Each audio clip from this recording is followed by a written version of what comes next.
Next question అండి 639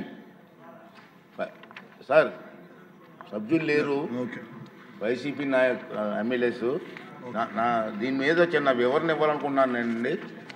దయచేసి కూర్చోండి ప్లీజ్. ఇక్కడ సభలో ప్లీజ్ ఏమండి, సభలో చాలామంది సీనియర్ నాయకులు ఉన్నారు, ఇక్కడ మంత్రులు చేసిన పెద్దలు కూడా ఉన్నారు. మీ దృష్టికి ఒక విషయం తీసుకురావాల్సిన అవసరం ఉంది. ఈ సమావేశాలలో దురదృష్టవశాత్తు దాదాపు 25 ప్రశ్నలకు సభలో సమాధానం లభించలేదు. ప్రతిపక్షానికి చెందిన గౌరవ సభ్యులు ప్రశ్నలు వేస్తున్నారు, రావట్లే.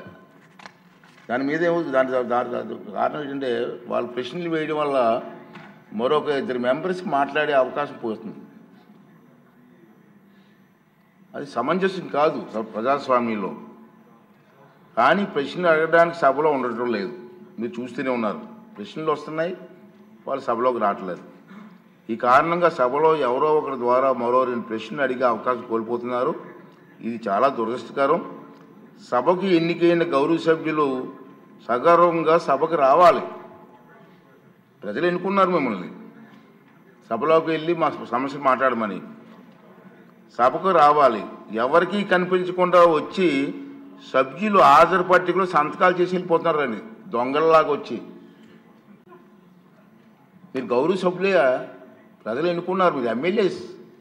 దొంగల్లాగా వచ్చి సంతకాలు పెట్టవలసిన అవసరం ఇచ్చింది కర్మ. ఒకసారి ఎమ్మెల్యేగా గౌరవప్రదమైన దీంట్లో ఉండి హాజరు పట్టికలో సంతకం చేసి సభకు ఆ మొహం చాటేయడం వారికి గౌరవాన్ని తగ్గించిందే తప్ప పెంచదని చెప్పి నా తాలూకా అభిప్రాయం. వీరిలో ముఖ్యంగా నా దృష్టికి వచ్చింది వై బాలనాగిరెడ్డి గారు, తాటిపర్తి చంద్రశేఖర్ గారు, రేగం లింగం గారు, మత్స్యలింగం గారు, విరూపాక్ష గారు, మత్స్యరాజ విశ్వేశ్వరరాజు గారు, ఆగిపాటి అమర్నాథ్ రెడ్డి గారు, దాసరి సుధ గారు.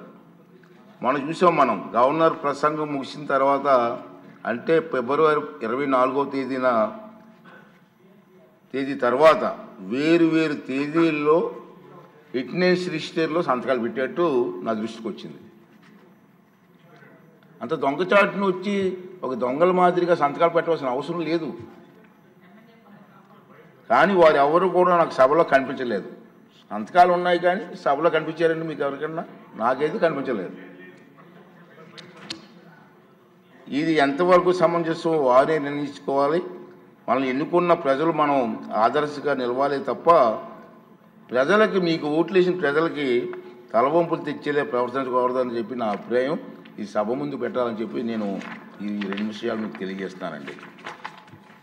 ఇప్పుడు వారు వేసిన క్వశ్చన్ కూడా ఇప్పుడు మళ్ళీ పోస్ట్ రాలేదు కాబట్టి డీమ్ టు ఆన్సర్గా ప్రకటిస్తున్నాను.